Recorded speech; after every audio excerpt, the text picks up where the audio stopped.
Bismillahirrahmanirrahim. Assalamualaikum warahmatullahi wabarakatuh. Anak-anak Bapak yang dirahmati Allah Subhanahu wa taala, alhamdulillah puji syukur kita kehadirat Allah Subhanahu wa taala pada pagi hari ini.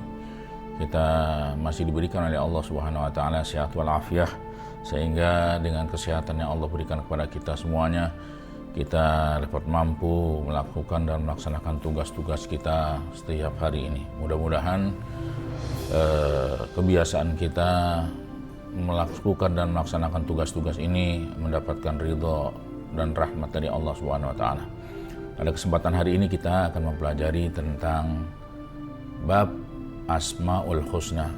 Apa itu Asmaul Husna? Asma itu bentuk jamak daripada ismun. Ismani, asmaun, itu bentuk jamak daripada kata ismun atau nama. Berarti di sini adalah nama-nama al-husna yang baik. Maksudnya daripada nama-nama yang baik di sini adalah nama-nama Allah Subhanahu wa taala. Karena di dalam Al-Qur'an Allah menyatakan falillahil asmaul husna fad'uhu biha.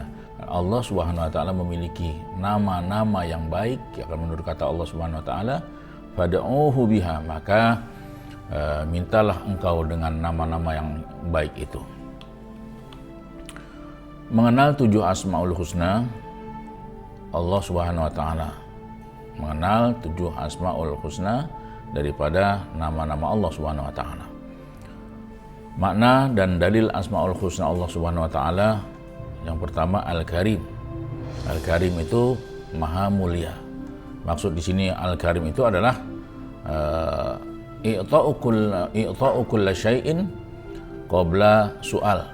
Jadi yang namanya Karim itu adalah Maha Mulia, yang artinya Allah Subhanahu wa taala memberikan kepada seluruh makhluknya setiap apa yang dibutuhkan oleh makhluknya sebelum makhluknya atau para hamba manusia itu meminta kepada Allah Subhanahu wa taala. Jadi Allah memberikan sebelum diminta. Kemudian Al-Mu'min, Maha memberi keamanan.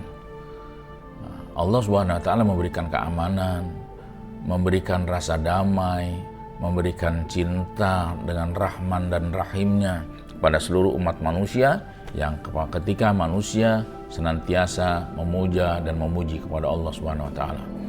Sifat yang ketiga adalah Al-Wakil, Maha memelihara. Allah Maha memelihara umat manusia. Diberikannya oleh Allah Subhanahu wa taala pemikiran, diberikan oleh Allah Subhanahu wa taala rizki, sehingga dengan pemikiran, dengan rizki, dengan kasih sayang Allah Subhanahu wa taala berikan kepada kita, kita menjadi orang-orang, manusia-manusia yang berilmu, yang berakal, yang berpendidikan dan lain sebagainya. Asmaul Husna yang keempat adalah Al-Matin, Maha kukuh. Ya, Allah Subhanahu wa taala memiliki sifat Al-Matin, Maha kukuh, Maha kuat dan lain sebagainya, karena Allah Subhanahu wa taala Maha segala-galanya. Al-Jami, sifat yang kelima adalah Al-Jami, Maha menghimpun. Ketika nanti Allah Subhanahu wa taala menghimpun umat manusia di padang mahsyar, ketika manusia dibangkitkan oleh Allah Subhanahu wa taala, Allah akan menghimpun umat manusia dari dalam kubur mereka. Ketika mereka dibangkitkan oleh Allah Subhanahu wa taala, mereka dibangkitkan oleh Allah dalam satu tempat yang disebut dengan padang mahsyar dalam keadaan yang serba bermacam-macam. Al-Adl, Allah Maha Adil. Dalam surat At-Tin sudah kita mengetahui bahwasanya alaihissallahu biahkamil hakimin, Allah itu Maha Adil. Bagaimana keadilan Allah Subhanahu wa taala di dalam dunia, nanti juga bisa dibuktikan apalagi di akhirat nanti. Tidak ada lagi pengadilan yang maha adil kecuali pengadilan Allah Subhanahu wa taala. Al-Akhir, Allah Maha Akhir. Wal awwal wal akhiru, di dalam Al-Qur'an Allah menyatakan, di dalam Al-Qur'an surat surat apa itu Bapak lupa. Tapi di dalam Al-Quran Allah menyatakan huwal awwalu wal akhiru, dialah yang awal dan akhir. Ketika manusia dimatikan oleh Allah Subhanahu wa taala, ketika seluruh makhluk oleh Allah dimatikan oleh manusia, oleh Allah Subhanahu wa taala, termasuk dimatikan oleh Allah itu adalah malaikat yang mencabut nyawa, dimatikan oleh Allah Subhanahu wa taala, maka tidak ada lagi makhluk-makhluk yang hidup di dalam muka bumi selain Allah Subhanahu wa taala. Oleh karena itu Allah nyatakan kullu man 'alaiha fan, setiap manusia, setiap yang bernyawa di dalam muka bumi ini akan binasa kecuali zat Allah Subhanahu wa taala. Anak-anak Bapak sekalian, maka implementasi memahami 7 Asmaul Husna itu yang pertama implementasi pemahaman Al-Karim. Yang pertama memuliakan dan berbakti kepada orang tua. Jadi kalau kita ingin mengikuti sifat-sifat Allah Al-Karim, berbaktilah kita kepada kedua orang tua kita. Karena kedua orang tua kita adalah menjadi wasilah asbab daripada ridhonya Allah Subhanahu wa taala terhadap diri kita.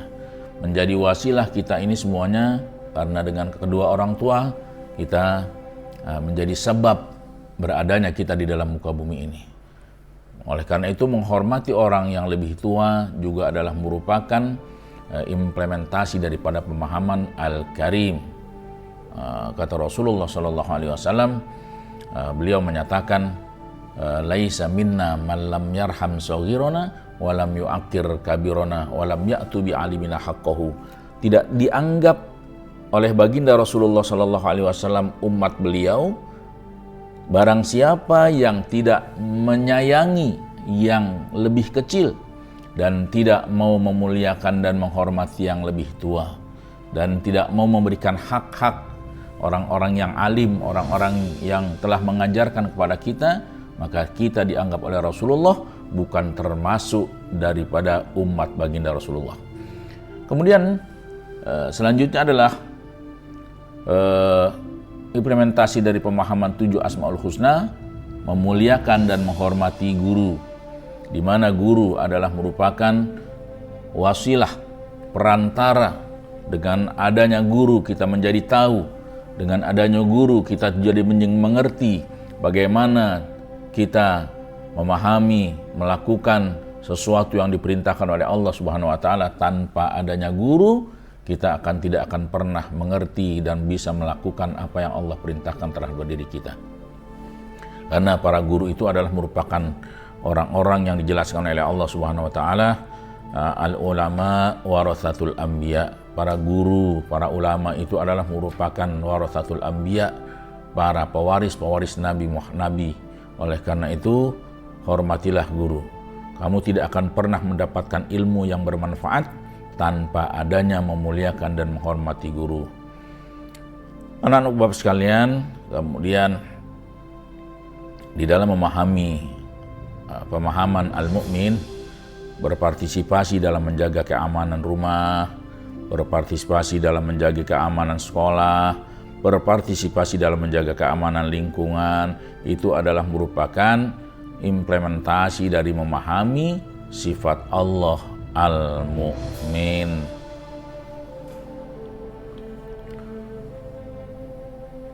Kemudian yang ketiga, memahami Al-Wakil, membantu acara keagamaan di lingkungan sekitar kita. Kalau umpamanya ada maulid, ada Isra Mi'raj dan lain sebagainya, kita bisa membantu kegiatan-kegiatan acara tersebut dengan apa yang kita bisa. Berani mengajukan diri sebagai pengurus organisasi, mandiri mengurus diri sendiri, itu adalah merupakan daripada memahami, mengimplementasikan diri kita dalam memahami sifat Allah Al-Wakil.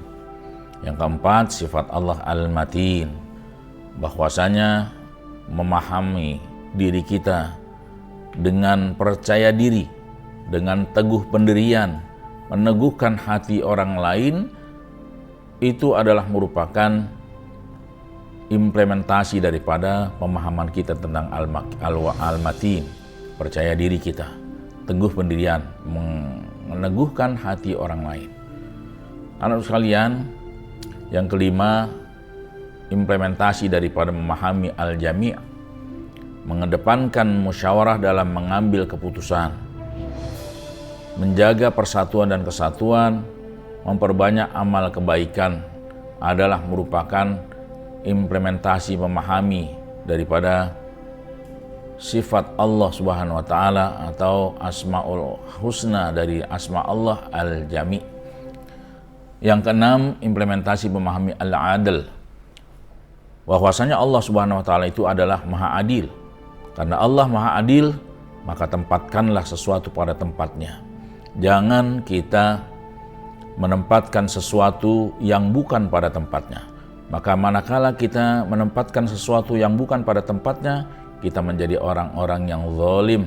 Karena Allah tidak bersuka, Allah tidak suka, Allah tidak senang pada diri setiap orang-orang yang zalim. Lalu menjadi pemimpin yang adil. Mana pemimpin yang adil ini adalah merupakan idaman bagi setiap manusia. Menjadi pemimpin yang adil ini adalah sesuatu yang dicintai oleh Allah Subhanahu wa taala. Maka termasuk di antara salah satu orang-orang yang akan diberikan oleh Allah perlindungan di hari kiamat nanti adalah mereka pemimpin-pemimpin yang adil. Tapi sebaliknya orang pemimpin-pemimpin yang tidak adil itu akan diberikan oleh Allah Subhanahu wa taala neraka yang tidak akan pernah dirasakan oleh umat manusia. Yang ketiga, berlaku adil dalam jual beli adalah merupakan implementasi daripada memahami sifat al-adl. Lalu yang ketujuh, anak-anak sekalian, sifat Allah Subhanahu wa taala atau Asmaul Husna yang ketujuh adalah memahami daripada Asmaul Husna al-akhir, bahwasanya selalu berusaha meningkatkan ibadah dan ilmu. Kenapa? Karena manakala kita berusaha meningkatkan ibadah dan ilmu kita akan merasakan bagaimana kita akan hidup di dalam dunia ini ada batasnya. Hidup di dalam dunia ini ada akhirnya. Oleh karena itu selalu berusaha meningkatkan ibadah dan ilmu. Karena tidak ada sesuatu yang dicintai oleh Allah di dalam kehidupan ini kecuali meningkatkan kualitas iman, ilmu, dan amal kita. Bertobat atas segala dosa dan kesalahan adalah merupakan implementasi memahami al-akhir. Manakala ingat mati kita, bahwasanya kalau kita mati semuanya akan dimintakan pertanggungan jawab oleh Allah Subhanahu wa taala. Kalau kita sudah bertobat, sudah beriman kepada Allah, maka kita telah mempersiapkan hari akhir kita. Mengajak orang lain berbuat baik, bertaubat kepada Allah Subhanahu wa taala. Kalau kita suatu saat nanti pasti akan mati. Kata Rasulullah, "I'mal lidunyaka ka'annaka ta'ishu abada, wa'mal li akhirataka ka'annaka tamutu ghadan." Berbuat baiklah kamu untuk duniamu seakan-akan kamu akan hidup selamanya. Namun kata baginda Rasul, berbuat baiklah kamu untuk amal kebaikan kamu untuk akhiratmu seakan-akan kamu akan mati besok. Oke, anak-anak sekalian, ini saja yang Bapak sampaikan di dalam memahami Asmaul Husna yang 7 ini. Assalamualaikum warahmatullahi wabarakatuh.